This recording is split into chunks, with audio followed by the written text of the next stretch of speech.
Allez, bonjour à tous. Merci de nous retrouver dans ce numéro de DLN2, dans l'une des éperviers. Nous sommes au numéro 67 et nous décryptons l'actualité des différentes sélections, les joueurs, les staffs techniques, le COMEX et toute l'ambiance autour. Et dans le nid des éperviers, toutes catégories confondues ensemble pour la mobilisation et l'intensification de la sensibilisation autour des éperviers. En tout cas, c'est pour la reconstruction du football togolais. Avec au menu du jour, première journée des éliminatoires mondiales 2026. Le Togo se déplace à Benghazi en Libye pour affronter le Soudan la semaine prochaine. Quels objectifs pour le Togo dans cette compétition où les éperviers auront à disputer 10 matchs en aller et retour? Et puis, CAN 2024 des dames au Maroc avec le dernier tour des qualifications. Les éperviers dames du Togo qui jouent la Tanzanie dans quelques jours également. Quel est le niveau de préparation pour cette double confrontation qualificative? Et puis nous aurons le chapitre togolais en club, l'actualité des joueurs togolais à l'étranger. La tranche des auditeurs à vous l'antenne. Dans le nid des éperviers, c'est avec la technique. Pélagie Mekou, merci d'être là. Au studio, fidèles au poste, ils sont les deux présents, Franck Nounyama et Angelo Policou, pour décortiquer les sujets. À la présentation, appelez-moi Aimé Ekpe DL2. C'est parti. Allez, on se retrouve dans cette émission. Franck, bonsoir, merci d'être là. C'était un plaisir. Bonsoir Aimé, bonsoir à toutes et à tous. Salut Angelo. Salut Franck. Ah oui, bon, ok, vous êtes déjà salué, c'est bien, c'est Angelo. Ça va? Salut Aimé, ça va, tout doucement, ça va. Oui, c'est en train de partir également, sinon c'est parti sur le crâne, de quoi sur le crâne rasé. Alors, le premier sujet, c'est le démarrage des éliminatoires du Mondial 2026 dans la zone Afrique. Le Togo, logé dans le groupe B, se déplace bien sûr en Libye, à Benghazi, pour affronter le Soudan. Et on sait que dès que le tirage au sort a été fait, eh bien, on avait eu quand même certaines réactions de Paulo Duarte. Franck, on va l'écouter d'abord, justement, pour qu'on nous dise à peu près comment il connaît ses équipes ou comment il attend, justement, connaître ses équipes. Un groupe divisé en deux, dans ma opinion. Un groupe qu'il y a Sénégal, le Congo, deux très bonnes équipes dans le football africain. Deux équipes qui sont toujours à un niveau supérieur, surtout le Sénégal. Le Congo est un peu intermittent dans cette dernière 3 à 4 ans aussi. Et une Mauritanie en pleine évolution, qui a 6 ans pour aujourd'hui a commencé à faire de bons résultats. Mauritanie qui est en pleine progression et des équipes d'un statut moins, c'est un statut inférieur, mais la grande difficulté de ces deux équipes, Soudan et Soudan du Sud, c'est le chaleur, c'est le climat. Une équipe qui normalement il y a 45 degrés sur son terrain et qui difficulte beaucoup la capacité physique et la résistance physique de l'adversaire. Et un Togo qui est en phase de reconstitution, le Togo qui est en phase de projection et qui va attaquer cette Coupe du Monde avec la maxime priorité, plus même que la CAN peut-être, parce que c'est une opportunité unique pour l'Afrique d'avoir 10 équipes ou 9 équipes sur une Coupe du Monde et tout le monde va rentrer avec cet objectif. Voilà, donc les réactions de Paulo Duarte à la suite du tirage au sort, justement, où le Togo est logé dans ce groupe B, avec, il le disait tout le temps, lui-même il l'expliquait, le Sénégal, le Congo, les deux Soudans et puis la Mauritanie. Bon voilà, donc à peu près ce qu'il disait à l'époque. On avait eu à l'écouter, on avait eu à décortiquer ce qu'il avait dit. Mais Angelo, je crois que ce matin, ou plutôt ce midi, eh bien, Paulo Duarte a rendu public donc, une liste de joueurs une liste qu'il va utiliser justement, des joueurs qu'il va utiliser donc pour les deux rencontres à venir, notamment contre le Soudan et le Sénégal. Est-ce qu'on peut avoir une idée sur cette liste que vient de publier Paulo Duarte ce midi, oui. Parce qu'on l'attendait depuis. Bon voilà, c'est finalement arrivé. C'est quoi? Oui, vous nous permettez de justement commencer par les gardiens. Oui. Ils sont au nombre de 3, notamment Fabrice Kago, Bataouli, sociétaire actuel de la SCK, Steven Mensan de Hambourg en division 2 en Allemagne, et puis Idrissa Ogojo de l'Entente 2. Au niveau des défenseurs, les habitués sont là, Roland Mouzou, Loïc Bessidé, Djenda Konam, Amevor Maouna a été appelé par Paulo Duarte, et puis Philippe Aoukou qui évolue du côté de Tulsaspor en Turquie. Au niveau des milieux de terrain, nous retenons les noms de Roger Arolou, de Derman Karim, de Khaled Nare qui fait son retour en sélection, Souleymane Ouro-Gafo de Gomudo de Kpalimé. Il y a également Alexis Romao et Marouf Tchakei. Au niveau des attaquants, nous avons Yao Anor qui évolue du côté d'Ismaïli en Égypte. Kodjo Aziangbe, oui, il y a 2 ou 3, 4 mois, on l'avait vu. C'est Paulo Duarte même qui nous a parlé de ce joueur-là qui évolue du côté de l'Ukraine. Ilas Bebou est bien présent dans la liste. Kevin Denke, David Enen de Coutras en Belgique, Thibaut Klidje de Lucerne en Suisse. Il revient également. Kodjo Fodo là-bas également, de retour. Abdou Ouattara, Moutalabou, et puis Plaka Fessou. Voilà, donc une liste publiée par Paulo Duarte ce midi, on va dire. Franck, dites-nous, quelle est l'ambiance du groupe à quelques encablés de ce match contre le Soudan en fait? C'est très difficile de pouvoir se prononcer là-dessus parce que ça fait plusieurs semaines qu'on n'a plus suivi ce groupe en direct, c'est-à-dire dans un match ou dans un regroupement. La dernière fois qu'on les a vus, c'était par rapport au match contre le Cap-Vert qu'ils ont gagné. C'est vrai, dans la douleur, mais l'essentiel ce jour-là, c'était de pouvoir gagner à domicile plusieurs mois après. Donc, 2 ans après.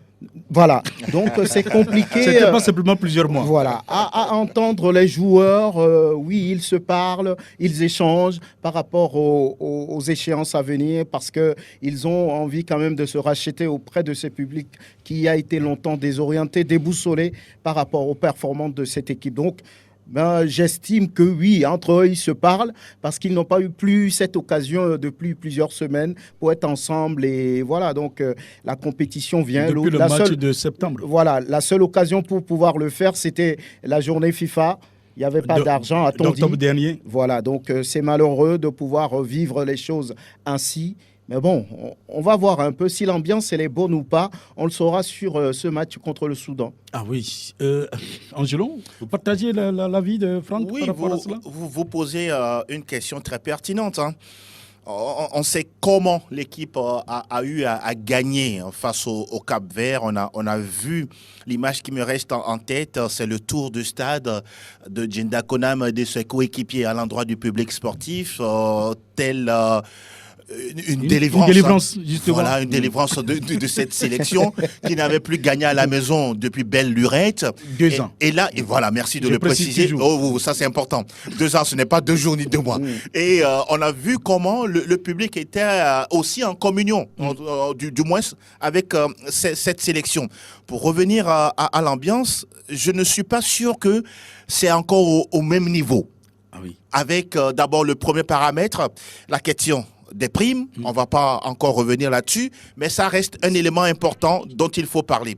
Et puis le deuxième élément, aujourd'hui, je me pose la question de savoir pourquoi nous avons reçu cette liste-là à peine il y a moins d'1 heure. D'habitude, nous avons eu l'opportunité souvent d'aller aux conférences de presse au siège de la Fédération togolaise de football. Le dispositif, il est souvent mis en place. Les journalistes sont invités. Nous prenons place. On nous distribue la liste. Paulo Duarte vient s'installer en compagnie de notre confrère de chargé de communication. C'est bien l'avant. Et nous discutons au moins pendant une heure de temps. Il explique pourquoi elle a choisi tel. Exactement. Et je me souviens, avant de terminer mes propos, sur le cas Kodjo Aziangbe, j'ai pris le micro le jour-là, je lui ai posé la question, c'est quoi le profil de ce joueur et pourquoi l'a-t-il convoqué? Et il a pris soin de nous expliquer en long et en large le pourquoi du comment il a voulu à ce que le joueur intègre la sélection des éperviers. Si on est là et puis tout de suite on nous balance la liste sans avoir eu écho de tout ce qui normalement devait être fait, sincèrement parlant, je ne suis pas dans le secret des dieux, mais j'estime qu'il y a un problème dans le nid épervier. Oui, voilà. Franck, je crois que c'est une surprise pour nous tous de découvrir comme cela donc cette liste ce midi. parce que justement, ça fait plusieurs jours qu'on attend d'ailleurs que cette liste sorte. Et habituellement, eh bien, c'est au cours d'une conférence de presse que Paulo Duarte livre sa liste et s'explique sur cette liste-là. Et c'est bizarre qu'aujourd'hui, on ait escamoté, disons, cette étape de conférence de presse. C'est dommage qu'on ait cassé un peu l'habitude. Le staff des Parce que nous, on a des questions à poser. Ah oui. Le staff des éperviers a habitué la presse, voilà, l'opinion, à ces genres de rendez-vous à la veille des matchs qui s'annoncent. Cette fois-ci, on a attendu le dernier moment pour envoyer in extremis la liste. Mais ça pose des problèmes, ça pose des questions. Je ne sais pas trop ce qu'il s'est passé.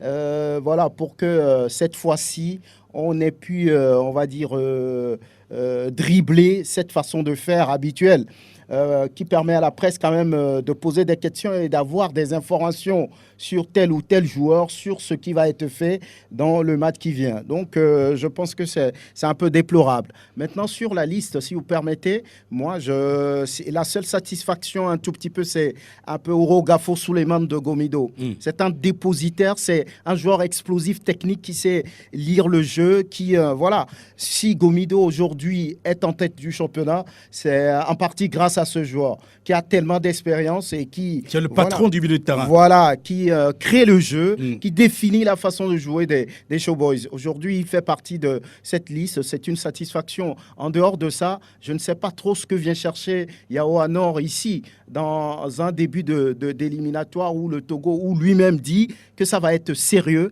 que c'est une occasion de pouvoir prendre des points et d'espérer et de rêver. Quand on va chercher Yao Anor, qui était déjà dans le nid des éperviers il y a quelques mois, qui n'a rien démontré et qui, voilà, ne s'est pas intégré, ben on le convoque, je ne sais pas trop pourquoi. Clié Thibaut sort de blessure. Est-ce qu'il a la compétition? Il a repris entre-temps. Oui, il a repris. Maintenant, par rapport à la demande d'investissement sur ces genres de matchs face au Sénégal, face au Soudan d'abord et puis face au Lion de la Teranga, je pense que c'est des joueurs qui doivent être protégés pour le moment. Après, Naré a accepté finalement être dans le nid des éperviers. Je ne sais pas trop comment on a su le convaincre finalement.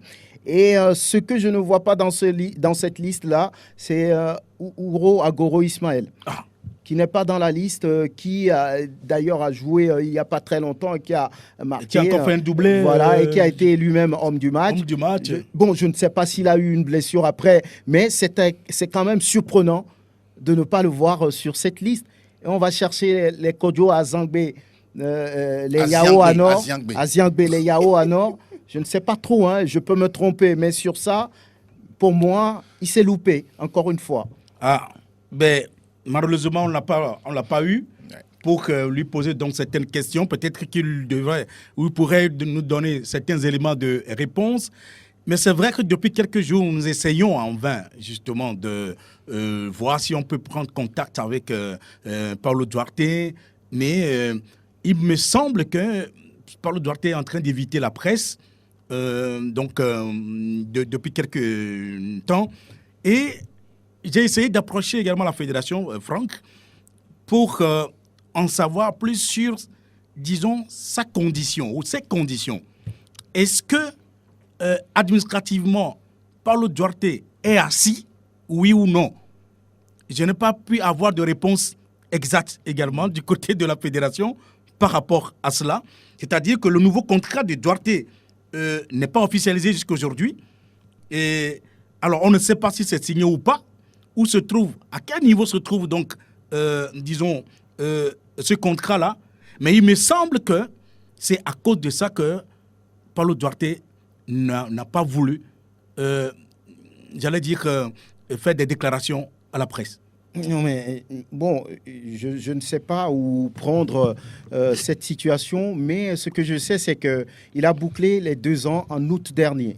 En septembre dernier, oui. Oui. Avec le dernier match Oui. contre le Cap-Vert, Ouais. son contrat est fini. Oui, il est arrivé en août. Oui. Donc, 2 ans, si on prend du mois d'août, ça fait 2 ans la dernière Voilà. fois. Et après, il a disputé ce match contre le Cap-Vert. Ça veut dire qu'il rentrait dans un nouveau contrat parce que ça fait septembre. Oui. Maintenant, est-ce qu'il a signé, on l'a renouvelé ou pas? C'est ça C'est le ça la problème. question. C'est ça, Maintenant, c'est si la la question. fédération n'a pas Même communiqué dessus, au niveau du ministère, il n'y a rien. On n'a pas voulu donc donner de réponse exacte par rapport à cela. On me dit que le dossier est en cours. Alors, quand on vous dit que le dossier est en cours, ça veut dire que ce n'est pas encore fait. Ce n'est pas encore fait, mais c'est déplorable parce que sur ces genres de situations, on doit pouvoir communiquer.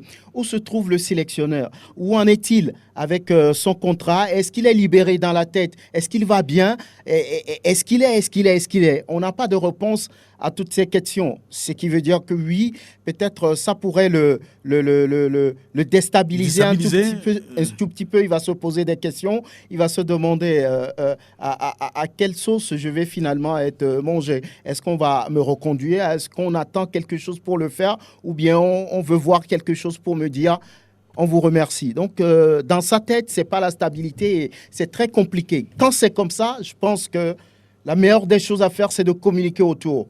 Ne rien cacher. Parce que là, ça laisse tout le monde en l'air comme ça et on ne sait pas trop quoi dire. Ce que je sais, Angelo, Oui. c'est que Paulo Duarte, en octobre dernier, avait signé, lui, le dossier qu'on lui a présenté. D'accord. Maintenant, le retour, c'est ce qu'il attendait. Effectif. et quand Depuis la mi-octobre. Quand nous suivons votre développement, il y a une chose qui peut paraître être une certitude. Sur les derniers matchs de championnat, première, deuxième, troisième journée, j'ai vu Paulo Duarte suivre des matchs de championnat. Il était témoin dans les tribunes. Ça veut dire qu'il est encore sur le territoire ou sur le sol togolais. Oui, il est là. Il est là. L'autre question, il est là, mais va-t-il continuer avec la sélection, oui ou non? Et aujourd'hui, quand on considère le fait juste qu'on ait cette liste-là, de cette façon, entre guillemets, parachutée sur les réseaux sociaux ou soit de façon individuelle, ce que nous avons reçu, ça montre à suffisance que pour l'instant, Paulo Duarte, je pose une hypothèse, n'est pas en possession d'un contrat qui lui donne force à venir s'asseoir devant la presse et de pouvoir communiquer sur la liste dont il est question. Et c'est la conclusion à laquelle on peut parvenir. Et ça fait mal. Mais s'il accepte de conduire ce match, ça veut dire que c'est plus important, entre griffes, que le fait de venir rencontrer la presse. Vous acceptez conduire un pays sur un match, oui, mais ça c'est une lourde mission. Oui, Non, c'est une mission. Je crois que Paulo Duarte est en train de mettre aussi la pression à sa manière. D'accord. Il ne veut pas se livrer. C'est possible. Oui, non, qu'il ne veut pas se livrer. C'est-à-dire qu'il veut mettre la pression pour que dans le document lui parvienne à temps. le plus tôt possible pour qu'il puisse avoir les mains libres pour Tout travailler. Tout à fait. Moi, j'ai l'impression que c'est ça exactement ce qui se passe. C'est pas là où il doit mettre la pression. Par exemple, sur un match, il dit « Je n'ai pas mon contrat, je ne fais pas le déplacement. » C'est plus pesant. Oui. On ne sait pas le message qu'il envoie, mais il est en train de prendre ses dispositions. Bon, je suis là pour le moment. L'accord verbal avait été trouvé, Oui. n'est-ce pas? Vous vous rappelez que c'est le président de la fédération lui-même, le colonel, c'est lui qui vous a donné donc, sa parole de militaire, à vous, Franck, en disant que naturellement, Paulo Duarte va être prolongé. Ça, c'était une évidence. Et donc, le fait qu'on n'ait pas lancé un autre appel à candidature, ça veut dire que c'était consommé également que Paulo Duarte reste en place. Absolument. Reste en place. Absolument. Alors, maintenant, la situation est que, oui, apparemment, il ne détient pas un document qui fait de lui, qui officialise son poste. Absolument. Ce que nous disons est assez clair. Et ce qui fait encore le plus mal, c'est à deux niveaux. Aujourd'hui, les joueurs, dans quel état d'esprit sont-ils? Ils communiquent beaucoup, et l'entraîneur et les joueurs, parce qu'à un moment donné, ça forme une famille, c'est une équipe, c'est un groupe. Et en même temps, Paulo Duarte aimerait être en légitime position Tout à fait. en tant que patron de cette sélection. Et quand vous savez que vous avez les moyens, en même temps les conditions pour être le numéro 1, mais à tout moment, votre respect, il est là. Même quand vous ne parlez pas, on vous respecte. Mais quand vous ne l'avez pas, vous vous sentez fragilisé. À mon humble avis, aujourd'hui, il se sent fragilisé. Le deuxième aspect qui est le plus important aujourd'hui, pourquoi doit-on continuer à fonctionner comme ça? La fédération, malheureusement, et le ministère, j'ai l'impression, ils sont impuissants. C'est-à-dire que quand on parle de sélectionneur national, je suis désolé de le dire, mais souvent on va au plus haut sommet de l'État. Et si ce n'est pas décidé à ce niveau-là, les retombées n'arrivent pas. Et pendant ce temps, on est là, on fait des suppositions, on fait des supputations et derrière, c'est pas bien. La dernière fois, pour chuter, le Sénégal, à un moment donné, mais Aliou Cissé était assis devant la presse et on a pris le temps de pouvoir expliquer le pourquoi du comment de tel joueur qui a été convoqué. Même exercice avec Rigobert Song. Même si chez lui, à un moment donné, on a tensé sur certains joueurs qu'il a appelés, il a pris son temps d'expliquer le pourquoi. Aujourd'hui, on est devant le fait accompli. Il y a des joueurs sur lesquels nous on doute. Oui, et sur lesquels même on comptait voir dans cette sélection. Il doit avoir sa raison. Notamment Ismaïl Ouro Agoro, vous en parlez tout à l'heure, qui marque un doublé dans son club. Et qui a été l'homme du match le week-end dernier. On ne le voit pas sur cette liste-là. Il y a un problème. Mais s'il y avait cette opportunité de parler avec lui, il aurait ses raisons à nous expliquer le pourquoi du comment. Aujourd'hui, on est obligé de faire l'avocat défenseur de tel ou de X ou de Y. Sincèrement, ce n'est pas de bon augure pour ces campagnes des éliminatoires. Normalement, Paulo Duarte ne devrait pas avoir de problème puisque pendant très longtemps, il a eu le soutien du président de la Fédération togolaise de football. Il a eu le soutien de Madame le ministre, qui l'ont toujours dit qu'il est en train de faire un bon boulot. Il faut le faire confiance, il faut lui donner du temps. Est-ce qu'entre-temps, quelque chose s'est passé pour qu'il y ait, on va dire, cette lenteur ou bien, je ne sais pas, dans la conclusion finalement de son contrat, du renouvellement de son contrat? Oui, mais même finalement, c'est Franck qui me pose la question. Non, je me pose des questions. Alors que je me pose des questions. C'est vous qui posez la question. Je me pose des questions. Oui. Alors, juste pour dire, Franck et Angelon, que oui, je crois que vous avez trouvé donc le mot juste, effectivement, et le président de la fédération et madame le ministre des Sports, eh bien, c'est des gens qui ont lutté pour que, justement, Paulo Duarte soit là où il est. Exactement. Et donc, il n'y a pas de raison qu'ils ne veulent plus qu'il continue à partir du moment où ils avaient déjà accepté pour qu'il prolonge. Ça veut dire que l'accord était déjà trouvé, en fait. Bon, maintenant, je suis sûr que Madame le ministre est également en train de faire les pieds et des mains parce qu'elle n'est pas la seule, malheureusement, à décider ou à paraffer. Parce que les sélectionneurs sont considérés, surtout de la sélection A, il est considéré comme, disons, un fonctionnaire du Togo. Ouais. Et donc, pour cela, le contrat est signé par le ministre du Travail, de la fonction publique, le ministre des Finances, de l'économie des finances, le ministre des Sports. Voilà les trois qui signent. Donc, est-ce qu'entre-temps, quelqu'un n'a pas encore signé? Bon, c'est ça. Les choses vont vite aussi au Togo. Quand on écoute, par exemple, l'ancien sélectionneur du Togo, Tom Saint-Fit, qui a déclaré sur une chaîne qu'on l'a appelé pour dire il faut que vous laissez tomber la sélection. Ça nous arrange. Ça nous arrange. On va faire à l'amiable. Oui, et puis on vous trouve quelque chose. Et vous partez. Donc, mais tout est... Est-ce que c'est ce qui est en train d'être fait? Bon, je ne sais pas, mais je suis sûr d'une chose. Madame le ministre, elle doit être en train de s'arracher donc les cheveux. En tout cas, elle en a suffisamment. Ah. C'est pas c'est comme chez certains ici. Les trois ici en studio.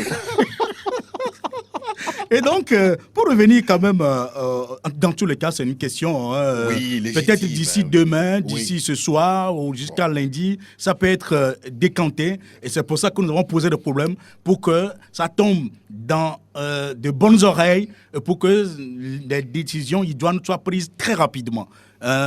Surtout que l'accord était déjà, la garantie était déjà trouver.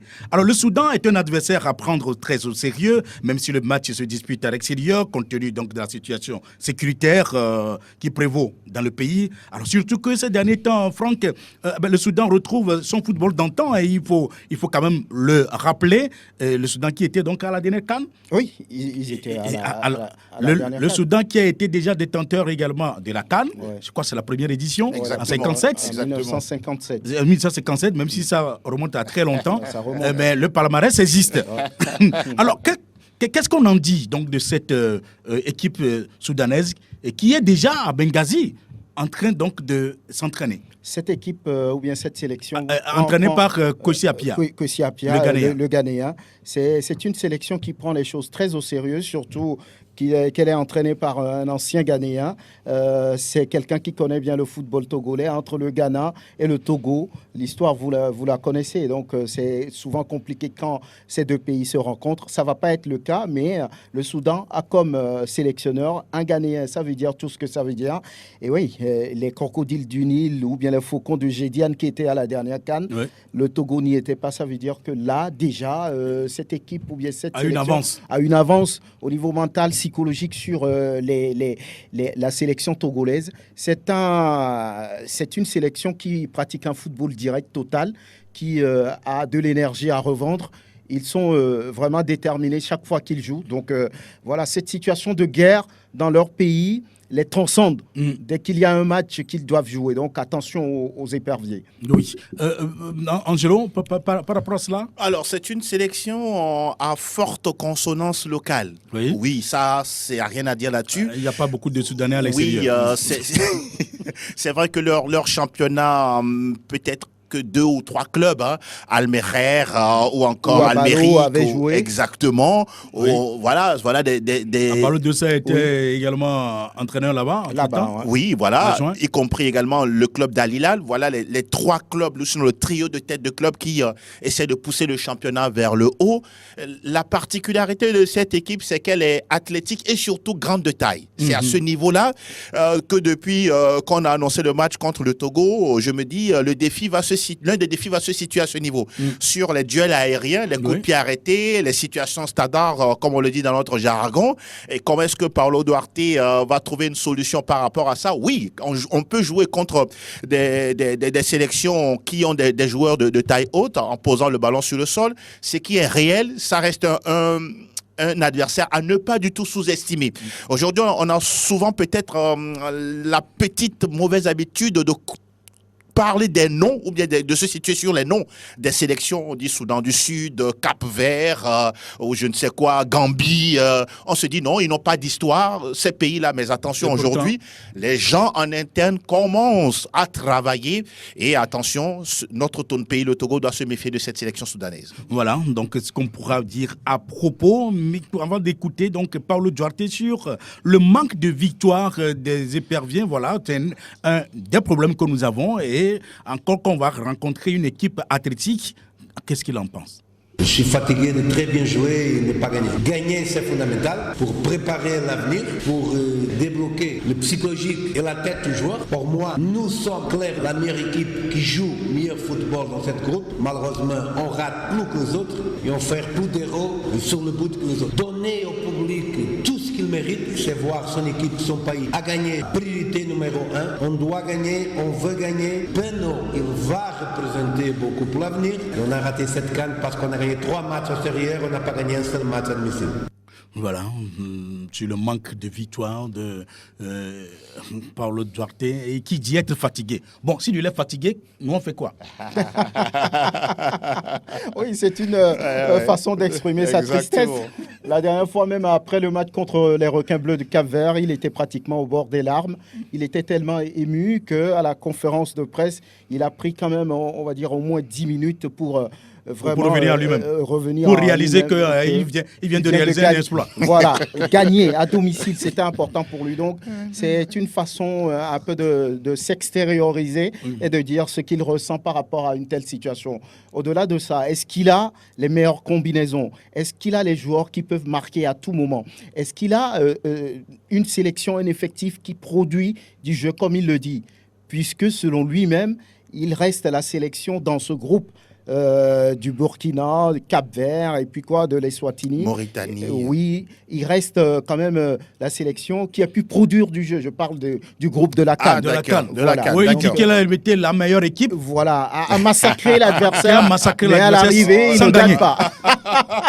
Non, il a Donc, massacré sans gagner. Si c'est comme ça veut dire qu'il y a un problème. Soit une inefficacité en attaque, Oui. un manque de réalisme, Oui. un manque de concentration à l'approche du but. Donc, c'est sur les aspects sur lesquels il doit pouvoir travailler. Et quel joueur, pour pouvoir réussir, dès qu'il a la seule occasion, c'est à lui de trouver. C'est Donc, ça. Voilà. Angelo? Il y a tellement de défis. Hein. Oui. On parle toujours de reconstruction, de refonte de cette Mais ça fait sélection. déjà presque 2 ans qu'on Oui, la construit. Hein. mais soyons patients. Je me Ouais, souviens. On va être patient, 10 ans, oui. Oh, bon. C'est bon. On peut être patient, mais avoir les résultats si et seulement si on a les ressources humaines qu'il faut. Ça, c'est le plus basique. Il n'y a rien à dire Pour là-dessus. revenir au fait que nous n'avons pas d'effectif. En 2005-2006, vous aviez été témoin de cette épopée-là. Ouais. On ne parlait pas à l'époque de reconstruction. Hein. Il y a quelques minutes, quand on parlait un peu en off, Oui. on se disait que c'est une génération qui a quitté les années 2000, Oui. 2002, 2004, et à partir de 2005, oui, ce même groupe-là a fait quelque chose de formidable. Oui. Aujourd'hui, on a l'impression que cette dernière liste-là, il y a encore des nouveaux qui sont arrivés dans la liste de Paolo Duarte. Je vais prendre juste 2 joueurs. Aujourd'hui, quand vous prenez Kevin Denke, tout ce qu'il fait avec son club au cercle Bruges, oui, je comprends aisément que c'est un finisseur. Oui, à la différence près qu'il est aussi capable de porter le ballon sur 25 mètres et aller marquer un but. Il a cette capacité-là. Le deuxième joueur, c'est Kodio Fodo-Laba. Lui aussi, c'est un finisseur. Maintenant, qui sont ceux-là qui sont capables de leur apporter ou bien d'apporter de l'eau à leur moulin? Aujourd'hui, quand on voit un peu le milieu de terrain, on a Karim Derman, on a Souleymane Ourogafo qui a été appelé je pense que c'est la deuxième fois qu'il est appelé, Oui. et puis Marouf Tchakei. Voilà ces 3 joueurs. Le point commun de ces joueurs, c'est que c'est des joueurs qui ne sont pas de grande taille. C'est des joueurs qui ont un profil bas, Ouais. centre de gravitation bas, donc des joueurs capables de porter le ballon vers l'avant. Mais la question que je me pose, ont-ils suffisamment de matchs dans les jambes pour vraiment résister à toutes ces équipes-là qui sont dans le groupe du Togo? Point d'interrogation. Point d'interrogation. Et justement, vous parliez de Aziangbe, justement, dont a parlé Paolo Duarte. On va l'écouter sur justement le choix de Aziangbe, puisqu'il l'a mis encore dans la liste. Kodjo, c'est un joueur pour moi que je le cherche déjà 1 an et demi. Je le cherche, je l'invite, il le veut, mais en même temps, son club le bloque parce qu'il veut le naturaliser émiratique. Kodjo, c'est un polyvalent. Il joue comme attaquant de poing, il joue comme joueur de ligne, il joue comme numéro 10. C'est pas normal un joueur qui tactiquement est trop développé. C'est un joueur trop discipliné qui dans l'aspect tactique, je dis pas qu'il est parfait, mais il est fantastique pour un jeune 19 ans ou de 20 ans. Et surtout dans un joueur qui joue dans un championnat qui n'est pas dans le meilleur championnat du monde. Commence à gagner de qualité, mais qui n'est pas dans le meilleur dans le monde. Avant, je l'invitais déjà, quand il a même 18 ans, parce que je l'aimais trop. Mais son club a le pressionné. S'il vient, il va compter comme étranger là-bas. Il veut jouer comme joueur local, mais c'est un joueur que je n'ai pas hésité parce que je connais sa qualité à 100% et je pense que c'est un de grands talents, un de grands joueurs pour l'avenir. Bon, dans tous les cas, il est à suivre. On verra bien parce qu'il a 19 ans. tellement parlé bien donc de ce joueur que vous n'avez même pas de mots. Moi, ce qui m'étonne avec Paolo Duarte, sur les derniers matchs de la sélection, je n'ai pas vu Kodjo Aziangbe en tant que titulaire. Il est entré en jeu. Avec tout ce qu'on a dit sur lui. Oui, et puis c'est-à-dire que, à mon humble avis, des fois, les sélectionneurs sont têtus sur le choix de certains joueurs. La presse peut beau critiquer, c'est le joueur-là qu'il met toujours dans le jeu. Et quand vous lui posez la question, il saura avoir des arguments pour défendre justement son choix. Et j'espère simplement contre le Soudan, contre le Sénégal, il mettra Kodjo Aziangbe comme titulaire. Et comme il est dit qu'il est capable de jouer en 10 et de porter le ballon vers l'avant, qu'il est polyvalent, à partir de là, on va apprécier. Ça veut dire que c'est un joueur offensif qui peut tenir le ballon offensif, et distiller de très bons ballons pour les attaquants. Et lui-même peut aussi se positionner en attaque. Mais ce qui fait le problème, on parle d'un joueur à l'état embryonnaire. Il a 19 ans. Ce n'est pas tous les joueurs de 19 ans qui sont prêts à s'attaquer à la sélection A et à faire des choses, par exemple, comme les joueurs qu'on voit en en Allemagne, comme les Jamal Musiala, comme les Jude Bellingham. Ça, c'est des particularités, c'est des exceptions. C'est un joueur qui est un joueur en devenir, un talent. Deschamps vient de convoquer Zahir Emery. Oui, lui, il a 17 ans, mais il a déjà prouvé il est précoce. Donc, ça c'est des choses rares qui arrivent dans la carrière d'un joueur. Donc, Pelé a joué la Coupe du Monde à 16 ans. Ah oui, ça c'est des exceptions. Donc, on attend de voir Kodjo Aziangbe sur le long terme. À 19 ans, on estime qu'il est en train d'apprendre, qu'il est en train d'évoluer. Bon, Paolo Duarte a fait son choix. Nous attendons de voir. Alors, la dernière question, si vous voulez, est-ce que les binationaux demeurent toujours la solution pour la réorganisation, la reconstruction du football togolais? Malheureusement, c'est ce à quoi on assiste. Ça veut dire que tout dépend également du projet que l'on met en place, de la vision qui a été déjà déposée. Paolo Duarte, quand il est arrivé, on a vu tout de suite son choix ou ses choix se sont portés sur les joueurs de togolais de l'étranger, qui évoluent de l'autre côté. Les binationaux, comme vous le dites si bien, ce qui fait tellement mal, c'est que certes, ce sont des binationaux qui ont accepté de jouer pour le Togo, mais malheureusement, ils ne jouent pas dans des grands clubs. C'est ça qui fait encore beaucoup plus mal. Dans d'autres sélections, les joueurs binationaux qu'on va chercher, c'est que, ce sont des joueurs top niveau, top classe mondiale, et de 2, qui posent leurs conditions avant de venir en sélection. Et de 3, quand ils sont en sélection, ils mouillent le maillot. Ça se voit, ça se constate. Même les yeux fermés, vous écoutez même à la radio, vous sentez que le joueur sur le terrain, il est en train de se donner à 200%. Le mal chez nous, oui, ils viennent en sélection, mais ils ne s'y donnent pas. Est-ce que c'est peut-être le contexte qui ne s'y prête pas? Ce sont les conditions de travail. Et pourtant, à part le fait que la dernière fois, on a eu ce problème de prime, depuis un bon bout de temps, le Togo ne connaît pas ce genre de problème. Et donc, il y avait une stabilité. Et pour moi, c'était déjà un gage ou bien une garantie pour de meilleures prestations. Pour chuter, j'espère simplement que ces joueurs que Paolo Duarte a appelés vont avoir ce qu'on appelle le niveau d'exigence, en se disant, tiens, nous sommes certes déjà pensionnaires d'un club quelque part sur le continent ou sur le vieux continent, mais quand on vient en sélection, oui, ces éliminatoires, nous sommes capables également de les jouer. Pas forcément peut-être pour aller décrocher le ticket du mondial, mais comme on ne cessera jamais de le dire, pour préparer la CAN 2025, la CAN 2027. Tout est possible. Oui, quand on parle de binationaux aujourd'hui, pour moi, c'est parce qu'on cherche le chemin le plus facile. On se dit, c'est des joueurs qui sont quelque part prêts, entre griffes, et qui sont capables de venir apporter une plus-value. Mais depuis très longtemps, les binationaux qui viennent ne montrent pas grand-chose à part Alexis Romao, qui est arrivé depuis 2005 et qui a prouvé à tous les niveaux et qui continue d'ailleurs de prouver en sélection parce qu'il n'a pas de remplaçant à proprement parler à son poste. Donc depuis, il n'y a pas eu ce binational qui est venu, on va dire, tout chambouler et qui a apporté, on va dire, une certaine plus-value qui puisse porter la sélection à un niveau assez intéressant. Aujourd'hui, ce qu'il faut faire au Togo, c'est de pouvoir travailler d'abord sur, on va dire, la valeur locale avant de rêver. S'il y a un oiseau rare quelque part, on peut aller le chercher comme binational.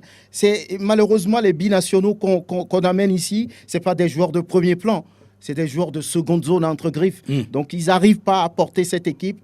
Qu'ils soient là ou pas, ça ne change rien. Donc, je pense qu'il faut avoir le courage de faire un travail sérieux ici, avec le concours de la direction technique nationale. Est-ce que nous en avons? Point d'interrogation. Bon, voilà. Donc, ça, c'est une question lancinante et qui est toujours posée. On n'arrive pas à trouver donc, de réponse à cela par rapport à la direction technique nationale, bien entendu. Mais on constate simplement que, officiellement, encore une fois, Paolo Duarte, en tout cas, apparemment, il n'a pas encore son contrat, mais il n'a pas non plus son adjoint. Ça aussi, c'est un autre problème. Ça aussi, c'est un autre souci. Il n'a pas aussi son adjoint. Ça, c'est un autre dossier qu'on va ouvrir très prochainement. Qui demain samedi. On va revenir donc sur ça. Et donc, OK, on verra bien ce que ça va donner. Peut-être les heures à venir par rapport à la situation exacte de Paolo Duarte. La CAN 2024 des dames au Maroc avec le second tour des qualifications. Les dames, les éperviers dames du Togo qui jouent la Tanzanie dans quelques jours également. quelques semaines. Oui. Alors, quel est le niveau de préparation pour cette double confrontation qualificative actuellement? On a raté l'occasion, on ne cessera jamais de le dire, de préparer ou bien de donner une occasion, un créneau aux filles de pouvoir se préparer pour ce match contre les Twiga Stars de la Tanzanie. Ça n'a pas été fait. C'est déjà un problème. Et dans la tête des filles aussi, c'est un problème, même si on se dit que sur ce match-là, c'est la Légion étrangère qui va faire le boulot, plus quelques joueuses ici qui se sont illustrées un tout petit peu en championnat qui vient de prendre fin avec le sacre de Amis du Monde. Et au-delà de ça, il faut savoir que les adversaires du Togo prennent toujours de l'avance sur le Togo. Lorsqu'on prend la Tanzanie, il y a beaucoup de choses qui se font. D'ailleurs, il y a un club tanzanien en Ligue des Champions au niveau des dames qui vient encore d'éliminer un club ivoirien. Donc, c'est une sélection qui... La Tanzanie ne semble pas réussir à la Côte d'Ivoire. Vraiment.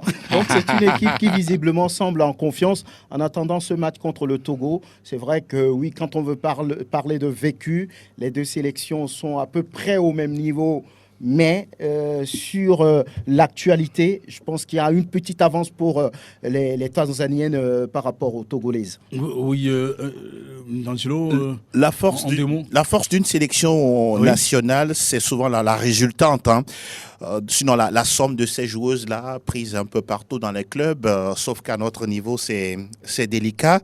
Je vais continuer à espérer que Tometi Kayi continue de travailler sur le plan physique parce que pour elle, nos joueuses n'ont pas vraiment la bonne VMA, comme elle le dit souvent.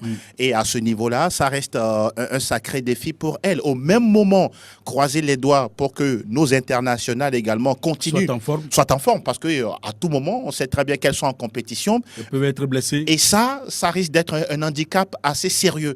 D'autant plus qu'on n'a pas eu des matchs contre des outsiders, des sparring partners de qualité en attendant de se jauger face à la Tanzanie. Elle reste encore optimiste en croyant que d'ici peu, elle puisse avoir gain de cause par rapport à son projet de matchs amicaux. On espère de voir que la fédération ou bien le ministère ou bien l'État togolais va réagir par rapport à ça. En tout cas, ce n'est pas possible puisque déjà l'État, le gouvernement a déjà dit que les efforts qu'ils peuvent faire, c'est justement pour les matchs officiels. Et justement, on se rappelle, Kayi Tometi, à la fin donc, de cette double confrontation avec Djibouti, 13-0, c'était bon, mais c'était Djibouti, quoi. Bon, qu'est-ce qu'elle disait? Des deux matchs, oui, nous avons gagné par 13 buts à 0. Au premier match, nous avons démarré timidement. Le jeu s'est amélioré après. J'avais dit ici que je n'étais pas d'accord avec le contenu du jeu produit par mes filles. On a corrigé certaines phases de jeu et certaines situations tactiques à l'entraînement, ce qui s'est amélioré aujourd'hui dans la production, mais on a pêché grandement au niveau de la finition. On a raté plus de 10 buts. C'est le travail qui reste à faire. Tanzanie, c'est un pays qu'on connaît moins, mais aujourd'hui, avec l'aide de l'Internet, tout est là.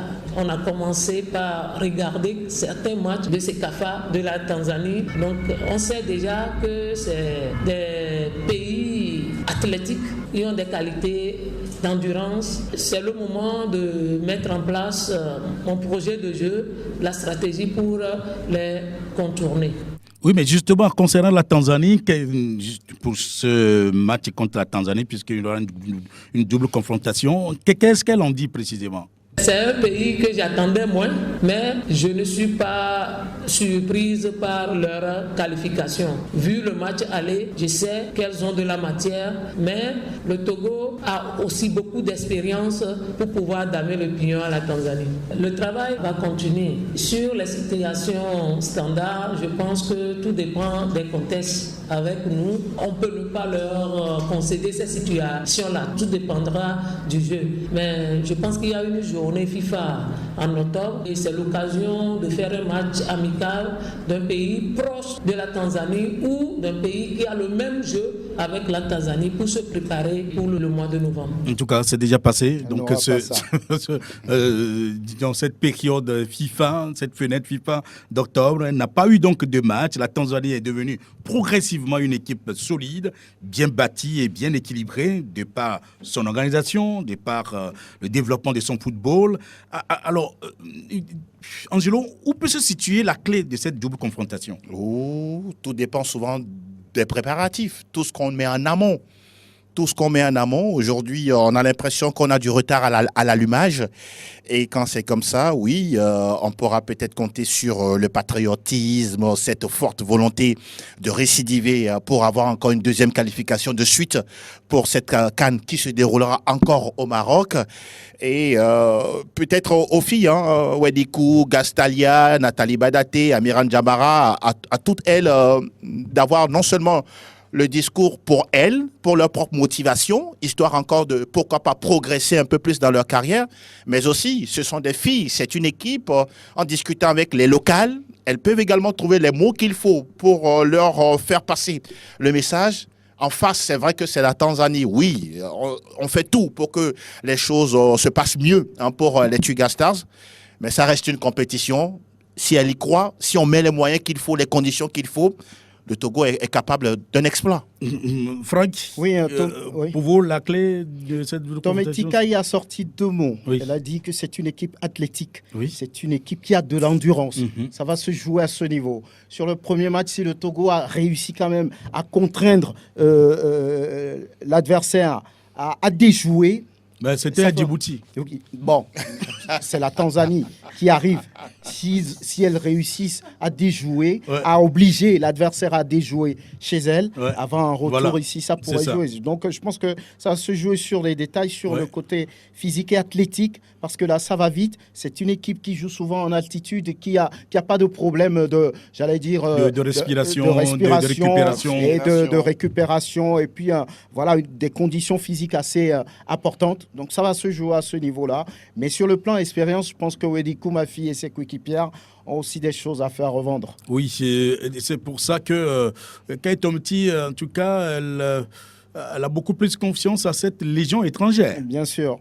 Sinon, les filles qui jouent au niveau local manquent de vitesse minimale aérobique, qu'elle appelle VMA. Donc, on ne peut pas se permettre sur ce genre de match, à part 2, peut-être, qui puissent rentrer dans cet effectif. C'est la Légion étrangère qui va pouvoir faire cette affaire. Bon, je ne sais pas, je suis en train de donner un exemple. Ah, d'accord. Oui, mais c'est Angelo qui les suit le plus souvent. Mais sur le plan local... Oui, aujourd'hui, Kai Tometi et son staff travaillent plus sur une prospection générale dans l'ensemble. On continue la prospection? Oui, parce que oh là là. Vous avez vu comment le championnat s'est déroulé. C'est-à-dire que où on attendait des playoffs proprement dit, ça n'a pas été disputé. Une finale directe. Ça manque de moyens. Il n'y a rien à dire. Bon, on fait avec ce qu'on a.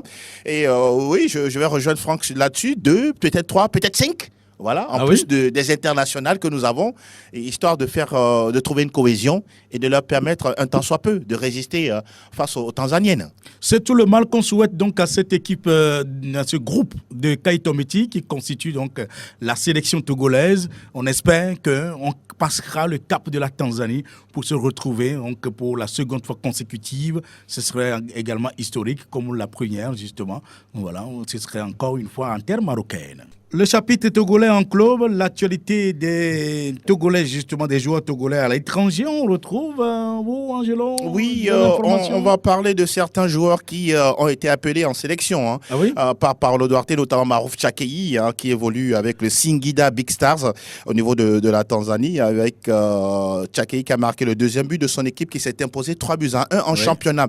Yao Anor, dont on parlait tout à l'heure, a eu 90 minutes dans les jambes pour son club Ismaili en première ligue égyptienne, mais bon, pas de but marqué. Ouro Agoro Ismaël a planté un doublé. Oui, il est entré en jeu et il a planté un doublé pour son club de l'Asfar. Ça fait 4-1 dans Botola Pro de première division.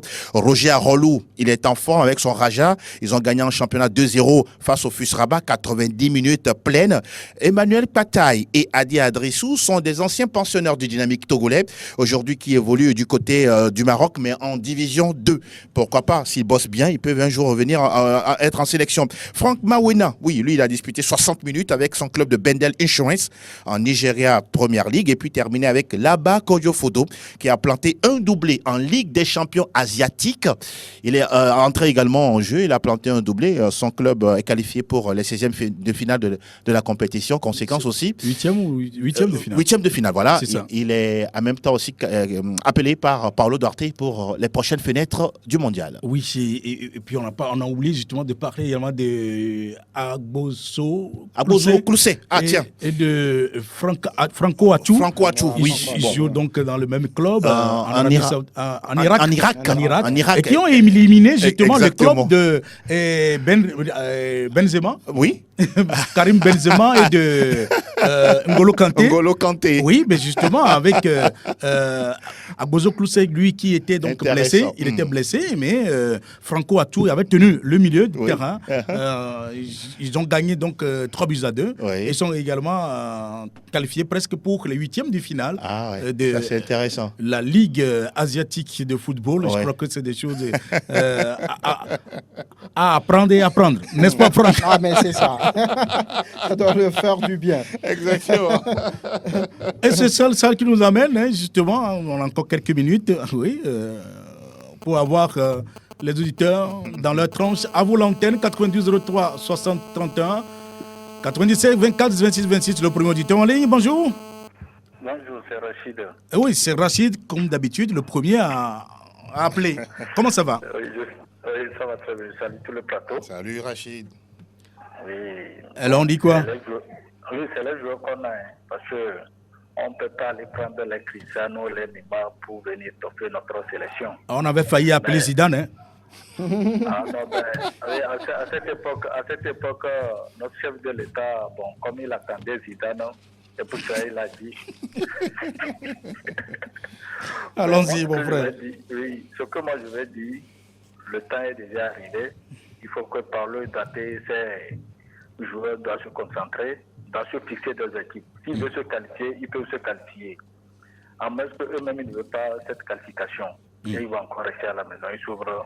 Parce que les joueurs qu'on a, ils ont la tête comme les autres équipes aussi. Le Soudan, le Sénégal, la RDC, moi, ce n'est pas une équipe qui me fait peur.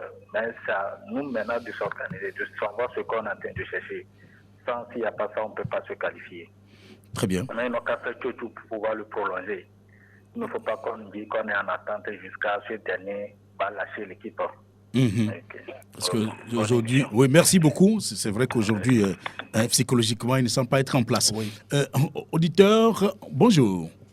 Allô, bonjour monsieur. Oui, bonjour. Monsieur, on vous appelle? C'est monsieur Patakofi. Patakofi. Quand l'avancée devient dure, c'est la dure avance. Tout à fait. Merci pour le rappel de cette maxime. Supporter numéro 1 du Dynamique togolais. Ah d'accord, les robots rouges.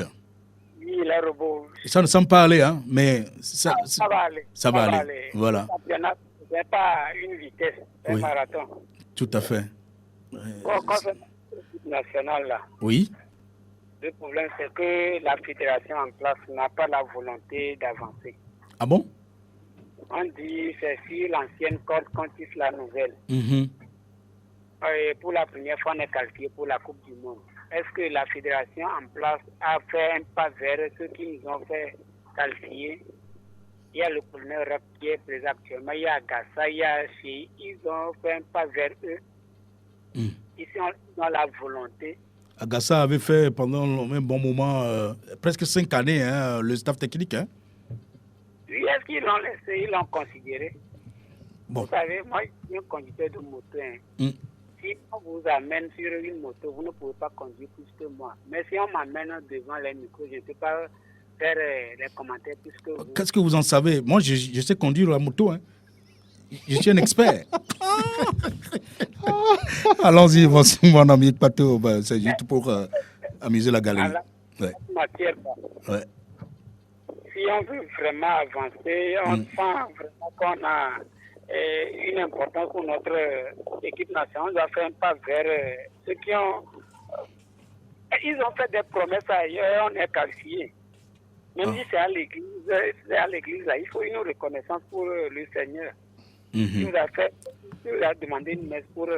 On a toujours demandé des messes pour la sélection togolaise. Est-ce que ça se fait encore? Oui, ça se fait. En 2004-2005, aujourd'hui, à l'heure où nous sommes là, tu sauras que le Togo a un match. Ouais. Est-ce qu'actuellement, là, si vous sortez de votre studio là, vous sentez que le Togo a un match? Vous sentez que le Togo a un championnat? C'est que la fédération n'a pas une volonté. Il n'a pas une volonté. Il y a aussi un désintérêt total, en fait. Bon, dans tous les cas, on a compris, M. Pata. Ce que moi, j'aurais demandé, rien n'est tard. D'accord. Si tu as oublié quelque chose, tu es revenu pour le chercher, tu n'as pas voulu. Très bien. Il n'a pas fait un pas vers ceux qui étaient dans la fédération. Juste parler comment faire. Merci, M. Pata. On a bien compris. Nous sommes pris par le temps. Merci bien, Franck. Ça a été un plaisir. Angelo, merci. Je vous en prie. Et merci également de l'autre côté, Pélagé. Je me dis, à moi-même aussi, merci, en fait, puisque personne ne me le dit. Allez, on se retrouve vendredi. Merci à vous.